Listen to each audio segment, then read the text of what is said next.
வணக்கம் நேயர்களே. இன்றைய நாளிதழ்கள் இன்று நிகழ்வோடு உங்களுடன் பங்கு பெற்றுவதில் மிகுந்த மகிழ்ச்சி அடைகின்றோம். இன்று ஆகஸ்ட் மாதம் 14ஆம் தேதி புதன்கிழமை நாளிதழ்கள் நமது கைவசம் இருக்கின்றன. வழமை போன்றே பல சுவாரஸ்யமான செய்திகள் இந்த பத்திரிகைகளில் காணப்படுகின்றன. இவற்றில் முக்கியமானதுதான் சகல அரசாங்க ஊழியர்களுக்கும் ஒரு பாரிய அளவிலான சம்பள உயர்வை கொடுப்பதற்கு அரசாங்கம் தீர்மானித்திருப்பதாக சொல்லப்படுகின்றது. அடுத்த ஆண்டு முதல் பகுதியிலிருந்து இந்த சம்பள உயர்வு கொடுக்கப்படும் என்ற விடயம் தற்போது வெளியாகியிருக்கின்றது. சுமார் 24 முதல் 35% அடிப்படை சம்பள உயர்வும் இருக்கும் என்றும் இங்கே கூறப்பட்டிருப்பதை அவதானிக்கக்கூடிய இருக்கின்றது. இது ஒரு நல்ல செய்தியாக இருக்கின்றது. ஆனால் இது எவ்வளவு தூரம் சாத்தியமாகும் என்பதை நாம் பொறுத்திருந்துதான் பார்க்க வேண்டியதாக இருக்கின்றது. அதே சமயம் இங்கே இருக்கின்ற ஏனைய விடயங்களை பார்ப்போமே. ஆனால் இங்கு நீர்க்கட்டணம் மேலும் குறைக்கப்படவிருக்கின்றது. அதாவது தற்போது இருக்கின்ற நீர்க்கட்டணம் 7% மேலும் குறைக்கப்படும் என்ற தகவலும் இங்கே அவதானிக்கக்கூடிய இருக்கின்றது. இவ்வாறெல்லாம் செய்து கொண்டு செல்லுகின்ற பட்சத்திலே மற்றும் ஒரு முக்கியமான கவலைக்குரிய விடயத்தையும் நாம் இங்கே குறிப்பிட வேண்டியதாக இருக்கின்றது.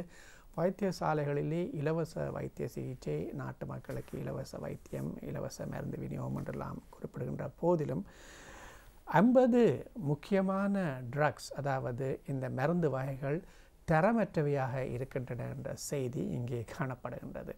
எனவே இலவச வைத்தியம், இலவச மருந்து விநியோகம் என்ற ரீதியிலே 50 வகையான ட்ரக்ஸ், அதாவது மருந்து வகைகள் மிகவும் தரமற்றவையாக இருக்கின்றன என்ற செய்தி இங்கே கவலைக்குரிய விடயமாக இருக்கின்றது. எனவே நாம் சிகிச்சைக்காக சென்று மேலும் நாம் நோய்வாய்ப்படுகின்ற ஒரு தன்மைதான் இந்த தற்போதைய இந்த மருந்துகள் சம்பந்தப்பட்ட விடயத்திலே அறிந்து கொள்ள வேண்டியதாக இருக்கின்றது. இவை ஒரு முக்கியமான ஒரு கவலைக்குரிய விடயமாக இருக்கின்ற அதே சமயம் கட்டுப்பணம் செலுத்துகின்ற நடவடிக்கைகள் இன்றுடன் நிறைவுக்கு வருகின்றன. இதுவரை 36 பேர் இந்த கட்டுப்பணத்தை செலுத்தியிருக்கின்றார்கள் என்ற விடயம் இங்கே காணப்படுகின்றது. அதே சமயம் மறுபுறத்திலே இந்த ஜனாதிபதி தேர்தல் சம்பந்தப்பட்ட வன்முறைகளும் அதிகரிக்க ஆரம்பித்திருக்கின்றன. கடந்த ஜூலை மாதம் 31ஆம் தேதி வரை இந்த ஆகஸ்ட் மாதம் 12ஆம் தேதி வரை, அதாவது ஜூலை மாதம் 23ஆம் தேதியிலிருந்து இந்த 12ஆம் தேதி வரை 366 வன்முறைகள் சம்பந்தப்பட்ட இந்த முறைப்பாடுகள் கிடைத்திருப்பதாக கூறப்படுகின்றது. உலக செய்திகள் பக்கத்திலே பங்களாதேஷின் முன்னாள் ஜனாதிபதி ஷேக் ஹசீனாவுக்கு எதிராக கொலை குற்றச்சாட்டு வழக்கு தொடரவிருப்பதாகவும் சொல்லப்பட்டிருப்பதை நாம் அவதானிக்க முடிகின்றது. இவற்றோடு நாம் இன்றைய பத்திரிகையில் இருக்கின்ற செய்திகளை ஒவ்வொன்றாக பார்ப்போம். இன்றைய பத்திரிகை செய்திகளிலே முதலாவதாக தினகரன் பத்திரிகையில் இருக்கின்ற செய்திகளை எடுத்துக்கொள்ளுமே. ஆனால் எதிர்வரும் ஜனவரி மாதம் முதல் சகல அரச ஊழியர்களுக்கும் பாரிய சம்பள அதிகரிப்பு, வாழ்க்கை செலவு கொடுப்பனவு 3 ஆண்டுகளுக்கு தலா 25,000 ரூபாய். அதன்படி சம்பளம் 25% முதல் 35% வரை உயர்த்தப்படும் என்று இங்கே கூறப்பட்டிருக்கின்றது. அதன்படி குறைந்த தர ஊழியர்களுக்கு மாத சம்பளம் 55,000 ரூபாய் மற்றும் கொடுப்பனவுகள் என்ற விடயம் இங்கே இருக்கின்றது. இது இந்த அரச ஊழியர்களுக்கு ஒரு வயிற்றில் பால் வாக்கின்ற ஒரு செய்தியாகத்தான் இருக்கின்றது. ஆனால் இது எவ்வளவு தூரம் எதிர்காலத்தில் சாத்தியப்படும் என்பதை நாம் பொறுத்திருந்துதான் நாம் இங்கே பார்க்க வேண்டியதாக இருக்கின்றது. நீர்க்கட்டணம் மேலும் 7% குறைப்பதற்கு அரசு தீர்மானம். ஜீவன் யோசனைக்கு அமைச்சரவை அனுமதி. அதாவது ஜீவன் தொண்டமான் அவர்கள் தெரிவித்த நீர்க்கட்டணங்களை குறைப்பது சம்பந்தமான அவருடைய யோசனைக்கு அரசாங்கம் தற்போது இணங்கியிருப்பது போன்று தெரிகின்றது. எனவே நீர்க்கட்டணம் மேலும் 7% குறைப்பதற்கு அரசாங்கம் இங்கே தீர்மானித்திருப்பதாக கூறப்பட்டிருப்பதை அவதானிக்க முடிகின்றது. அதாவது ஜனாதிபதி ரணில் விக்ரமசிங்கவை ஆதரிக்கும் கட்சிகள், எம்பிக்கள் இணைந்து புதிய கூட்டணி ஒன்றையும் ஆரம்பித்திருக்கின்றார்கள். அதாவது இந்த ஜனாதிபதியை ஆதரிப்பவருடைய கூட்டணி என்ற வகையிலே இது இங்கு தற்போது உருவாக்கப்பட்டிருக்கின்றது. இது பற்றிய தகவலும் இங்கே இருப்பதோடு இங்கிருக்கின்ற ஏனைய விடயங்களை பார்த்தால் மன்னாரில் இளம் தாய் மரணம், நீதி கோரி நேற்று போராட்டம். அதாவது மன்னார் பகுதியிலே ஒரு இளம் தாய் அவர்கள் இறந்திருக்கின்றார். அவருடைய இந்த இறப்பு குறித்து இந்த ஆர்ப்பாட்டம் ஒன்று இடம்பெற்றிருக்கின்றது. மன்னார் மாவட்ட பொது வைத்தியசாலையில் சிகிச்சைக்காக அனுமதிக்கப்பட்டு உயிரிழந்த இளம் தாய்க்கு நீதி கோரி நேற்று காலை மன்னார் மாவட்ட பொது வைத்தியசாலைக்கு முன்பாக போராட்டம் ஒன்று தாய்மார்களினால் நடத்தப்பட்டிருக்கின்றது. இது ஒரு மெடிக்கல் மிஸ்அன்வெச் என்று சொல்லக்கூடிய மாதிரியான, அதாவது ஒரு கவன ஈனம் காரணமாகவே அந்த தாயார் இறந்திருக்கின்றார்கள் என்று இந்த ஆர்ப்பாட்டம் நடத்தியோர் மூலமாக நாம் அறிய முடிகின்றது. எனவே இது போன்ற நிகழ்வுகள் தற்போது வைத்தியசாலைகளிலே அடிக்கடி இடம்பெற்று வருகின்றன என்ற விடயத்தையும் நாம் அவதானிக்க முடிகின்றது. மருந்துகள் பெறச் சென்றால் அங்கே மருந்துகள் இல்லை என்று சொல்லுகின்றார்கள். தரம் கட்ட மருந்துகள் இருக்கின்றன. அதே சமயம் டாக்டர்களே இந்த மருந்து வகைகளை நீங்கள் வெளியே சென்று வாங்குங்கள் என்று சொல்லுகின்ற ஒரு நிலவரம் கூட இங்கே காணப்படுகின்றது. எனவே பெரிய மோசடி, ஊழல்கள் போன்ற நிறைந்த ஒரு மாஃபியா தன்மை வைத்தியசாலைகளில் நிலவுவதாக இங்கே பல மருத்துவ அவதானிகள் குறிப்பிட்டுள்ளதையும் நம்மால் இங்கே சுட்டிக்காட்ட வேண்டியதாக இருக்கின்றது. அதேவேளை தோட்ட தொழிலாளர்களுக்கும் வெசும கொடுப்பனவுகள் என்ற விடயம் இங்கே காணப்படுகின்றது. ஒரே வீட்டில் வசிப்போரை தனித்தனியே உள்வாங்க அமைச்சரவை அனுமதி என்ற தகவலையும் நாம் இங்கே அவதானிக்க முடிகின்றது. செயற்கைக்கோள் தொழில்நுட்பத்தின் ஊடாக இணைய வசதி சேவையை வழங்க ஸ்டார்லிங்க் நிறுவனத்துக்கு அனுமதி என்ற தகவல் இங்கே இருக்கின்றது. அதேவேளை ஜனாதிபதி தேர்தல் மக்கள் காங்கிரஸின் முடிவு என்று தெரிவிக்கப்படும் என்ற செய்தியும் இங்கே இருக்கின்றது. மற்றும் இங்கே வட பகுதியிலே இங்கு கடத்தல் நடவடிக்கைகள் பெரிதும் இடம்பெற்று வருகின்றன. அதாவது இந்தியாவுக்கும் இலங்கைக்கும் இடையிலான கடத்தல் நடவடிக்கைகள் பெரிதும் இடம்பெற்று வருகின்றன. இந்த கடத்தல் நடவடிக்கைகளிலே பெரும்பாலும் இந்த கஞ்சா மற்றும் போதைவஸ்து நடவடிக்கைகள் இடம்பெறுகின்ற அதே சமயம் பீடி என்று சொல்லப்படுகின்ற அந்த புகையிலையில் கூட தற்போது இந்தியாவிலிருந்து இலங்கைக்கு பெருமளவிலே கடத்திவிடப்படுகின்றன. 2689 கிலோ பீடி இலைகளுடன் 3 இந்திய பிரஜைகள் கைது செய்யப்பட்டிருக்கின்றார்கள். இந்த சம்பவம் மன்னார் குதிரைமலையில் இடம்பெற்றிருக்கின்றது. மன்னார் குதிரைமலை கடற்பகுதியிலே இந்த சம்பவம் இடம்பெற்றிருப்பதாக கூறப்படுகின்றது. இவற்றை இந்திய அதாவது இந்த கடல் பரப்பிலே கொண்டு வரப்பட்ட போது இலங்கை கடற்படையினர் அவற்றை கைது செய்திருப்பதாக இங்கு இந்த செய்தியிலே அவதானிக்க முடிகின்றது. அதேவேளை தங்க பிஸ்கட்டுகளுடன் இளம் வர்த்தகர் கைது, ரூபாய் 4 கோடி பெறுமதி என மதிப்பீடு செய்யப்பட்டிருக்கின்றது. சட்டவிரோதமான முறையிலே 16 தங்க பிஸ்கட்டுகளை கடத்தி வந்த வர்த்தகர் ஒருவர் கட்டுநாயக்கா விமான நிலையத்தின் வருகை தந்த பொழுது அங்கு சுங்க பகுதியினரால் கைது செய்யப்பட்டிருக்கின்றார். அது பற்றிய செய்தியை அவதானிக்க முடிகின்றது. வேட்பாளர் தில் ஜெயவீர கட்டுப்பணம் செலுத்தினார் என்ற விடயத்தையும் நாம் இங்கே அவதானிக்க முடிகின்றது. இவை இன்றைய முக்கியமான தினகரன் பத்திரிகை செய்திகளாக இருக்கின்ற. அதே சமயம் 366 முறைப்பாடுகள், ஜனாதிபதி தேர்தல் குறித்த முறைப்பாடுகள் தற்போது கிடைக்கப்பட்டிருக்கின்றன என்ற தகவலையும் நாம் இங்கே தினகரன் பத்திரிகையிலே காண முடிகின்றது. அடுத்தபடியாக நாம் இங்கு வீரகேசரி பத்திரிகையில் இருக்கின்ற தகவல்களை பார்ப்போம். ஆம்நேர்களே, இன்று வீரகேசரி பத்திரிகையில் இருக்கின்ற தகவல்களை நாம் பார்க்கும் இடத்து இன்று முக்கியமான தலைப்புச் செய்தியாக இருக்கின்ற விடயம் என்னவென்றால், கட்டுப்பணம் செலுத்துதல் இன்றுடன் நிறைவு பெறுகின்றது. நாளை வேட்புமனு தாக்கல், கூட்டணி அமைப்பதில் கட்சிகள் தீவிரம் என்ற விடயம் இங்கே இருக்கின்றது. கட்டுப்பணம் செலுத்துகின்ற திகதி இன்றுடன் நிறைவு பெறுகின்றது. நாளை வேட்புமனு தாக்குதல், கூட்டணி அமைப்பதில் கட்சிகள் தீவிரம் என்ற விடயம் இங்கே இருக்கின்றது. இந்த ஜனாதிபதி தேர்தல் இடம்பெற தற்போது காலகட்டங்கள் நெருங்கி வருகின்ற நிலையிலே தான் இந்த கட்சி மாற்றங்கள் மற்றும் இந்த ஹோஸ்ட் ட்ரேடிங் என்று சொல்லப்படுகின்ற புதியவர்களை உள்வாங்குவது மற்றும் அவர்கள் வெளியேறி செல்வது போன்ற நடவடிக்கைகள் மும்மரம் அடையும் என்றும் எதிர்பார்க்க முடிகின்றது. இந்த வகையிலே ஜனாதிபதி ரணிலுக்கு ராஜித்த சேனரட்ன எம்பி ஆதரவு உடன்படிக்கையும் கைச்சாத்து.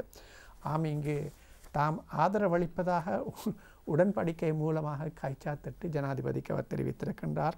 இது சம்பந்தப்பட்ட விடயத்தையும் நாம் இங்கே காணக்கூடியதாக இருக்கின்றது. ஐக்கிய மக்கள் சக்தியின் களுத்துறை மாவட்ட பாராளுமன்ற உறுப்பினர் ராஜித சேனாரத்ன ஜனாதிபதி ரணில் விக்ரமசிங்கவுக்கு தனது ஆதரவை வழங்கியுள்ளார் என்ற விடயம் இங்கே முக்கியமாக காணப்படுகின்றது. 13 முழுமையாக அமுல்படுத்துவேன், தமிழ் கட்சிகளின் பிரதிநிதிகளிடம் சஜித் பிரேமதாச தெரிவிப்பு. இந்த 13வது திருத்தச் சட்டத்தை முழுமையாக அமுல்படுத்துவேன் என்று தமிழ் கட்சிகளின் பிரதிநிதியிடம் சஜித் பிரேமதாச தெரிவித்திருக்கின்றார். 13வது திருத்தச் சட்டம் என்பது அவருடைய தந்தையார் பிரதம மந்திரியாக இருந்த காலகட்டத்திலே கொண்டு வரப்பட்டது என்பது குறிப்பிடத்தக்கது. அப்போது இந்த ஜனாதிபதியாக ஜெயவர்தன இருந்தார். இலங்கையின் அரசியலமைப்பிலே இந்த இந்திய இலங்கை ஒப்பந்தத்தின் அடிப்படையிலே 13வது திருத்தச் சட்டம் கொண்டு வந்தது என்பதும் குறிப்பிடத்தக்கது. எனவே இதனை தாம் முழுமையாக அமுல்படுத்துவேன் என்று திரு சஜித் பிரேமதாஸ் அவர்கள் கூறியிருப்பதை அவதானிக்க முடிகின்றது.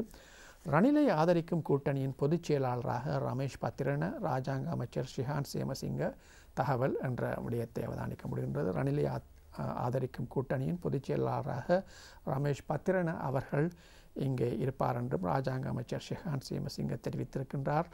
தேர்தலுக்கு பின்னர் பொதுஜன பெரமுனவை கைப்பற்றுவோம், SM சந்திரசேன அறிவிப்பு என்ற செய்தி இங்கே இருக்கின்றது. விஜயதாசவை கைவிட தயாராகும் மைத்திரி, அமைச்சர் மஹிந்த அமரவீர தகவல். ஸ்ரீலங்கா சுதந்திர கட்சியின் முன்னாள் தலைவர் மைத்திரிபால சிறிசேன விஜயதாச ராஜபக்சவை கைவிட்டு பிரிதொரு தரப்புடன் இணையவுள்ளார் என்ற செய்தியும் இங்கே காணப்படுவதாக இருக்கின்றது. இந்திய உயர்ஸ்தானிகர் திகா சிதம்பரம் ஆகியோர் சந்திப்பு என்ற விடயத்தையும் நாம் இங்கே அவதானிக்கக்கூடியதாக இருக்கின்றது. பழனி திகாம்பரம் அவர்கள் இங்கே சந்திச்சிருக்கின்றார் இந்திய உயர்ஸ்தானிகரை. அதை பற்றிய தகவலையும் நாம் இங்கே அவதானிக்க முடிகின்றது. கம்பெனிகளின் இணக்கத்துடனேயே தொழிலாளர் சம்பள அதிகரிப்பு, சிக்கல் எதுவும் ஏற்படாது என்கின்றார் அமைச்சர் ஜீவன் தொண்டமான் என்ற செய்தியும் நாம் இங்கே காண முடிகின்றது. இவை இன்றைய வீரகேசரி பத்திரிகையின் பிரதான செய்திகளாக இருக்கின்றன. அடுத்தபடியாக நாம் இங்கே இருக்கின்ற தினக்குரல் பத்திரிகையில் இருக்கின்ற விடயங்களை பார்ப்போம். தினக்குரல் பத்திரிகையில் இருக்கின்ற தகவல்களை பார்ப்போமே ஆனால், ஜனாதிபதி தேர்தலுக்கு பின்னர் ராஜபக்சக்களிடமிருந்து மொட்டு பறிபோய்விடும், கட்சியின் அதிகாரத்தை நாங்கள் கைப்பற்றுவோம், ரணிலுடன் சென்ற அணி தெரிவிப்பு என்ற தகவல் இங்கே காணப்படுகின்றது. ஜனாதிபதி தேர்தலுக்கு பின்னர் ராஜபக்சக்களிடமிருந்து மொட்டு பறிபோய்விடும், கட்சியின் அதிகாரத்தை நாங்கள் கைப்பற்றுவோம், ரணிலுடன் சென்ற அணி தெரிவிப்பு என்ற செய்தி இன்று தினக்குரல் பத்திரிகையின் பிரதான தலைப்புச் செய்தியாக இருக்கின்றது. அதேவேளை செப்டம்பர் 21 மொட்டிற்கு முடிவு கட்டப்படும், உதய கம்மன்பில தெரிவிக்கின்றார் என்ற தகவல் இங்கே காணப்படுகின்றது. இந்த மொட்டு கட்சிக்கு செப்டம்பர் 21ஆம் தேதிக்கு பின்னர் முடிவு கட்டப்படும் என்ற விடயம் இங்கே அவதானிக்கக்கூடியதாக இருக்கின்றது. ரணில் சஜித் மீது அனுரகுமார திசாநாயக்க குற்றச்சாட்டு. இங்கே JVP ஜனாதிபதி தேர்தல் வேட்பாளராக இருக்கின்ற அனுரகுமார திசாநாயக்க ரணில் சஜித் மீது குற்றம் சாட்டியிருக்கின்றார் என்ற விடயம் இங்கே காணப்படுவதாக இருக்கின்றது. ரணிலுக்கு ஆதரவளிக்க விக்னேஸ்வரன் முற்றாக மறைப்பு, பொது வேட்பாளருக்கு ஆதரவெனவும் அறிவிப்பு. ரணிலுக்கு ஆதரவளிக்க விக்னேஸ்வரன் முற்றாக மறுப்பு, பொது வேட்பாளருக்கே ஆதரவெனவும் அறிவிப்பு என்ற விடயம் இங்கே இருக்கின்றது. இந்த பொது வேட்பாளர் என்ற விடயம் இங்கே தமிழ் கட்சிகளிடையே தொடர்ந்து ஒரு காணல் நீராகவே இருந்து வருகின்றது.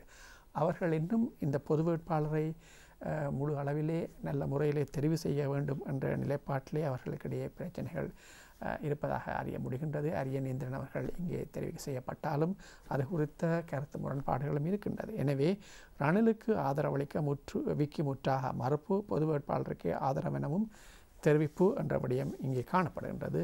4 முனை போட்டி, தலா 100 கூட்டங்கள். நாளை முதல் ரணில், சஜித் பிரேமதாச, அனுரகுமார திசாநாயக்க, நாமல் ராஜபக்ஷ தீவிர பிரசாரம் என்ற விடயம் இங்கே இந்த செய்தியிலே காணப்படுகின்றது. அதாவது 4 முனை போட்டி. தற்போது இந்த 4 வேட்பாளர்களும் பலத்த போட்டியிலே இறங்கவிருக்கின்றார்கள். எனவே இந்த 4 முனை போட்டி காரணமாக ஒரு இடத்திலேயே பல கூட்டங்கள் இடம்பெறக்கூடிய வாய்ப்புகளும் இருக்கின்றன. எனவே மக்கள் அங்கும் இங்குமாக இந்த கூட்ட நடவடிக்கைகளை செவிமடுக்க வேண்டிய நிர்பந்தங்களுக்கும் உள்ளாகியிருப்பார்கள். இதன் காரணமாக இது ஒரு மும்முரமான போட்டியாக இந்த தடவை ஜனாதிபதி தேர்தல் நடவடிக்கைகள் அமைந்திருக்கும் என்பதை கூட நம்மால் ஊகித்து கொள்ள முடிகின்றது. இலங்கையின் எல்லையை இந்தியாவுக்கு விட்ட டிரானலஸ் அமெரிக்கா குற்றஞ்சாட்டுகிறது என்கின்றார் சம்பிக்க என்ற விடயம் இங்கே காணப்படுகின்றது. நாட்டின் எல்லையை இந்தியாவுக்கு விட்ட பொது பாதுகாப்பு அமைச்சர் டிரான் எலசின் மீது அமெரிக்கா உள்ளிட்ட நாடுகள் பகிரங்க குற்றச்சாட்டுக்களை முன்வைத்து வருவதாக குடியரசு முன்னணியின் தலைவர் பாட்டாளி சம்பிக்க ரணவக்க தெரிவித்துள்ளார் என்ற விடயத்தை நாம் இங்கே அவதானிக்க முடிகின்றது. அதேவேளை சஜித் வென்றால் என்ன, ரணில் வென்றால் என்ன, பிரதமர் பதவிக்கு கடும் போட்டி. அதாவது இங்கே இன்னும் தேர்தல் நிறைவடையவில்லை, யார் வருவார்கள் எவர் வெல்லுவார்கள் என்ற முடிவுகள் கூட இன்னும் சரியாக தெரியவில்லை. ஆனால் ஜனாதிபதி தேர்தலால் முடிவுற்று யார் ஜனாதிபதியாக வந்தாலும் பிரதமராக வருவதற்கான போட்டி தற்போது இடம்பெற்று வருகின்றது என்ற விடயத்தை நாம் இங்கே காணக்கூடிய இருக்கின்றது. அதை பற்றிய சுவாரஸ்யமான செய்தி இங்கே இருக்கின்றது. கட்டுப்பணம் செலுத்தப்பட்டிருக்கின்றது. இதுவரை 36 பேர் இந்த கட்டுப்பணத்தை செலுத்தி இருக்கின்றார்கள்.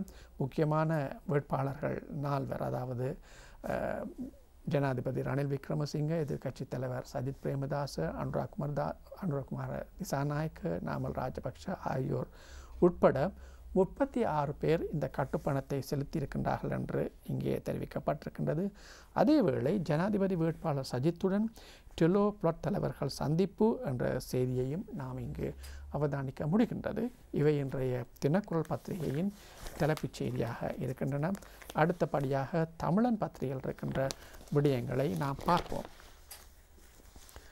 தமிழன் பத்திரிகையில் இருக்கின்ற விடயங்களை நாம் எடுத்து நோக்குவோமேயானால், ரணில் பக்கம் சாய்ந்த ராஜித சேனரட்ன என்ற செய்தி இங்கே காணப்படுகின்றது. நாட்டை 5 வருடங்களுக்கு விக்ரமசிங்கவிடம் ஒப்படைக்குமாறும் அவர் மக்களிடம் கோரிக்கை விடுத்திருக்கின்றார் என்ற விடயத்தையும் நாம் இங்கே அவதானிக்க முடிகின்றது. எனவே ரணிலோடு ராஜித சேனரட்ன அவர்கள் இங்கே அருகே அமர்ந்திருக்கின்ற காட்சியும் அவரோடு ஏனைய கட்சி உறுப்பினர்கள் இருக்கின்ற காட்சியையும் நாம் இங்கே அவதானிக்கக்கூடியதாக இருக்கின்றது. இதேவேளை ரணிலும் சஜித்தும் அரச வள துஷ்பிரயோகத்தில் என்று சாடுகிறார் அனுரகுமார திசாநாயக்க என்று இங்கே கூறப்பட்டிருக்கின்றது.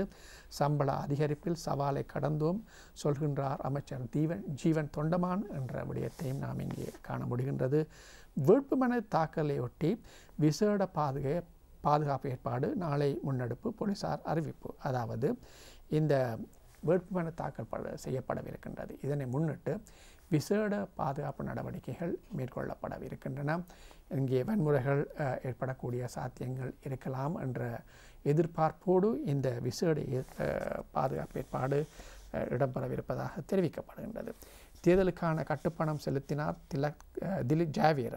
அதாவது தேர்தலுக்கான கட்டுப்பணத்தை செலுத்தியிருக்கின்றார் திலீப் ஜாவீர. இவர் இந்த முதலாவது செலுத்தப்பட்ட ஒரு வேட்பாளர் என்றே குறிப்பிட முடியும். ஏனெனில் நாளைய தினம் இந்த வேட்புமனு தாக்கல் செய்கின்ற கட்டுப்பணம் செலுத்துகின்ற நடவடிக்கைகள் முடிவுக்கு வருகின்றன. நட்சத்திரம் சின்னத்திலே இவர் இங்கு போட்டியிட இருப்பதாக தெரிவிக்கப்படுகின்றது என்ற விடயத்தையும் இங்கே அவதானிக்க முடிகின்றது. ரணிலிடம் சென்று மீண்டும் நாமலிடம் வந்த பிரேம்லால், ஆளுங்கட்சிகள் முரண்பாடு தீவிரம் என்றும் சுட்டிக்காட்டு என்ற விடயம் இங்கே இருக்கின்றது. ஒருவர் ரணிலிடம் சென்றுவிட்டு மீண்டும் நாமலிடம் வந்திருக்கின்றார் என்ற செய்தி இங்கே ஒரு சுவாரஸ்யமான ஒரு கட்சி தாவலாக இருக்கின்றது. உடனே இந்த கட்சி தாவல் அங்கும் இங்குமாக இடம்பெற்றிருப்பதையும் நாம் இங்கே அவதானிக்க முடிகின்றது. அதேவேளை தேர்தலுக்கு பின் பெரமுனவை கைப்பற்றுவோம் எஸ்.எம். சந்திரசேன அவர்கள் இங்கே கூறியிருக்கின்றார். அதேவேளை இஞ்சி இறக்குமதி செய்யப்படுகின்றது, அதே சமயம் நீர்க்கட்டணம் குறைக்கப்படுகின்றது என்ற அமைச்சரவை முடிவுகளையும் நாம் இங்கு